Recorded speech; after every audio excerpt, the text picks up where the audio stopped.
I'll just do how I know these guys. So for me, knowing these guys, I'm originally from Leytonstone. So I grew up in Leyton, used to move around Leytonstone, particularly an estate we called Cathall Estate in the Bronx, in Leytonstone.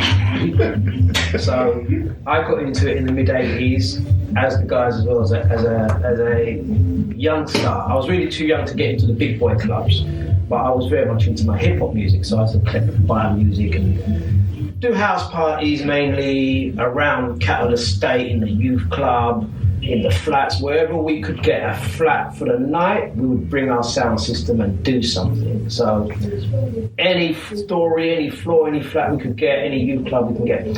How I met Bizzy was where I was moving more around Leytonstone at this time, towards the late 80s. I got told that there's another DJ making music. This would have been, I think, 89. And there was a few of my friends in Cathall Estate that was like, "Now you need to meet another guy that's making music and DJing music like what you're DJing." And I was like, "No, in this estate, I'm the only DJ playing this." I was that, you know what I mean? You run teams. Yeah, me around teams around there. But they would say, no. There's another guy. You need to meet him. He's into the music just like you. So I don't know if you was living in Cathall Estate at that time, but something wants to tell me 5th floor. Yeah, I was living there then. That was 145 Holly that way. Right, there you go. So my brethren at the time, Warren, was on the 2nd floor, and it was them that was saying, "No, there's a guy upstairs. Come, I'm gonna knock on his door." And so they knocked on his door, and it was like, "Yeah, this is other guy." Yeah, I mean, and I remember you looked out the window. You know, you could open the window. Wait, that was Steve Dredd's yard then. I was staying there. Steve Dredd. Yeah, there you go. So I don't. At that point, I didn't actually know you then. That's not 145. 145 was Sharky, innit? Yeah. Right, No, I used to live there. All I knew that they said, "You need to see what you do. There's another guy that does that. You need to go and meet him. He's upstairs." They took me and they knocked on the door, and I just remember you opened the window and looked down like that, and he was like, "Who is it? Look." But cut a long story short, from then, the next time I met up with you was on Windsor Road. Right.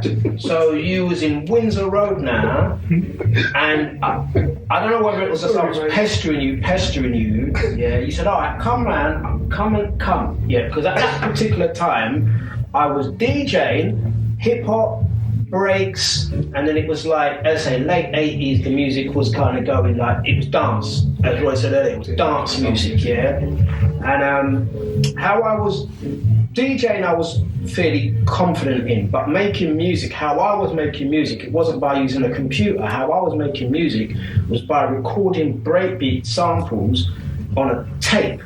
So I'd press play and record 5-second loop and press pause and then play it back. So I was recording like samples, beats on a tape deck and then play it back. That was my tune. And then Bizzy, "That's not how you make the tune. How you make the tune, you need to do because I said, "Well, show me." So anyway, he finally allowed me to go to Windsor Road to have a look how they really make the tunes, because how they were making tunes, as I was making the tunes, that's not how we do it. So I remember going down, and my first thing I remember going to Bizzy's house was I had to wait until it was safe to even go into your house, because Bizzy had some dogs, yeah? Right? Was it Rebel? A Rizzler. The most dangerous dogs ever, yeah? So that was the first thing. It was like, if you can get past the dogs, you can get into the studio. So I managed to get down in the studio, and like, bearing in mind I'd never built a tune at this point. I just wanted to, I knew what I wanted to do, but I hadn't done it yet. So that Roy was in the room. Yeah, this is where I first met Roy. I heard about Roy and the radio and everything, because it was around there as well, like Leyton. Literally top of the road. Yeah. So And I remember the guy saying, well, what can you do? So I was like, well, do you know what I mean? And I was like, Bizzy was like, bill a beat, can you bill a beat? And I was like, yeah, go on. And then I was like, oh, come on. Then there was like I could DJ, and then these two made me DJ in front of them, yeah, and scratch tunes. And I felt like I was on an audition. I felt like I was being, you know.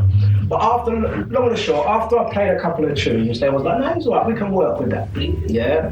So I kind of just started following Bizzy around in the studio. I think the first time I saw a tune being made using the Amiga was, you had done the USA with Blakesky, and you was doing like a 6-track EP, Hardcore Volume 1. Yeah, so Bizzy was in the process of making this Hardcore Volume 1. So I was allowed to stay in the studio while he was making the tune, and the tune that you made in my company was a tune on that EP called That's the Mirror. Yeah, I remember that. Yeah, so the tune That's the Mirror, like I was trying to say, well, try this sample, try that sample, and I got to see how we were using the sample breaks, making a track using the Amiga. I straight away went out and bought an Amiga. So it used to be a thing for me. I'd go around and see Bizzy. Now I've got an Amiga. I think it was Amiga 500 we was using. We hadn't quite migrated to 12, so we was using Amiga 500s. I'd build a beat, take it to Bizzy's house. He'd say, no, go back, finish that. Yeah, finish that or do. So he was also my quality control as well. So I was billing beats. Every now and then Bizzy would say, yeah, that one's ready. Boom, we're going to take that. So by then I'd kind of met Roy, TDK. We was also doing a couple of events by then as well. We was getting like Himes Gym, Solid Groove, Himes Gym, the Dungeons. Wherever we could get a venue, we kind of built our own kind of like network of things, because as the guys have mentioned, you've got like you've got to also factor in, it's not like today, our scene was you had only a certain amount of clubs and a certain amount of opportunities, and with those clubs there's only a certain amount of DJs, certain amount, you know what I mean? Other than the like little pumps that so if you weren't doing your own events, your own radio, your own studio, your own this, and then if we do an event, we're gonna book ourselves. Do you know what I mean? So I grew within that, and there was a few more guys that say that's how I got to meet like Swiftly Zinc, Persian Prince, Format FM. There was Technochild, Equinox. Do you know what I mean? And then I think the other thing that kind of joined us together, us and other people, was when I found out different songs that I was playing were made on a Commodore Amiga as well. That was the other thing as well, because I think back then it was kind of like Atari ST. Might want to dip her. Yeah. I suppose it's the same thing like, well, not so much now, but PC and Mac. Do you use a PC? Do you use a Mac? I think then there was Atari ST. It was either the Atari or Amiga. And then when we heard, oh, that person made that tune on an Amiga, and it kind of like, this can really happen. So yeah, I made my first tune, co-produced with Bizzy. Where were you getting your, sorry, it's okay. Where were you getting your samples from? I'm going to tell you where I was getting my samples from. You see, with the Amiga, it can take its own sounds. Yeah, I never had the keyboards and stuff like that, but I'll tell you what I did. We used to go to the newsagents, and there used to be these music magazines. I forget what the music magazine was. Future Music. And Future Music would have a CD attached to the outside.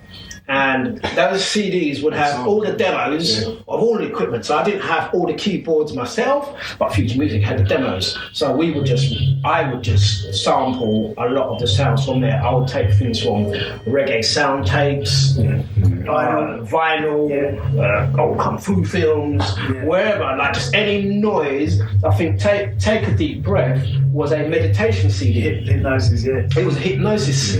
Yeah, you never actually explained why you had the hypnosis CD, but I mean, like, because I was enjoying from the relaxation of the hypnosis, because I actually did get into like